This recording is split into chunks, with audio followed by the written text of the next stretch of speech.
ಹಿಂದಿನ ಕಗ್ಗದಲ್ಲಿ ತಾಯಂದ್ರು ಹೇಳಿದ್ರು ಮಕ್ಕಳನ್ನ ಬೆಳೆಸ್ಬೇಕಾದ್ರೆ ಯಾವ ರೀತಿ ಅವರು ತಿದ್ದುತ್ತಾರೆ ಮಾಡ್ತಾರೆ ಅಂತ ಹೇಳಿ. ಅದನ್ನೇ ಈ ಕಗ್ಗದಲ್ಲೂ ಗುಂಡಪ್ಪನವರು ಕಂಟಿನ್ಯೂ ಮಾಡಿದ್ದಾರೆ. ನಾವು ಮನಸ್ಸನ್ನ ತಿದ್ದಬೇಕಾದ್ರೆ ಏನ್ ಮಾಡ್ಬೇಕು ಅಂತ ಕೇಳೋಣ.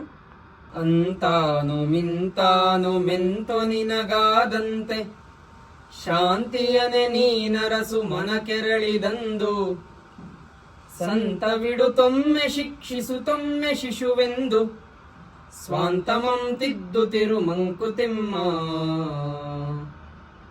ಹಾಗಿದ್ರೆ ಮನಸ್ಸನ್ನು ಹೇಗೆ ತಿದ್ದುಕೊಳ್ಳೋದು? ಯಾವಾಗ್ಲೂ ಒಂದೇ ರೀತಿ ಮಾಡ್ತಾ ಇದ್ರೆ ಆಗಲ್ಲ. ಕೆಲವೊಂದ್ಸತಿ ಶಾಂತಿಯಿಂದ ಹೇಳ್ಬೇಕು, ಕೆಲವೊಂದ್ಸತಿ ಶಿಕ್ಷಿಸಿ ಹೇಳ್ಬೇಕು ಮನಸ್ಸಿಗೆ. ಮಕ್ಕಳನ್ನ ಹೇಗೆ ಯಾವಾಗ್ಲೂ ಮುದ್ದು ಮಾಡಿ ಹೇಳಿದ್ರೆ ಮಕ್ಕಳು ಹಾಳಾಗ್ತಾರೋ ಅದೇ ರೀತಿ ನಮ್ಮ ಮನಸ್ಸು ಕೂಡ ಹಾಳಾಗೋಗುತ್ತೆ ಯಾವಾಗ್ಲೂ ಮುದ್ದು ಮಾಡ್ತಾ ಇದ್ರೆ. ಕೆಲವೊಂದ್ಸತಿ ಶಿಕ್ಷೆ ಮಾಡಿ ಹೇಳ್ಬೇಕು. ಶಿಶುವಿನ ರೀತಿನೇ ಮನಸ್ಸನ್ನು ಟ್ರೀಟ್ ಮಾಡು ಅಂತ ಹೇಳ್ತಾ ಇದ್ದಾರೆ ಗುಂಡಪ್ಪನವರು. ಅಂದ್ರೆ ನಮ್ಮ ಸ್ವಂತ ಮನಸ್ಸನ್ನ ನೀನು ಯಾವಾಗ್ಲೂ ತಿದ್ದುತ್ತಾ ಇರು. ಅದು ಒಂದ್ ಕಡೆ ಇರೋದಿಲ್ಲ, ಏನಾದ್ರೂ ಚಟ್ಪಡಿಸ್ತಾನೆ ಇರುತ್ತೆ. ಆ ಮನಸ್ಸನ್ನ ನಿಗ್ರಹ ಹೇಗ್ ಮಾಡ್ಬೇಕು?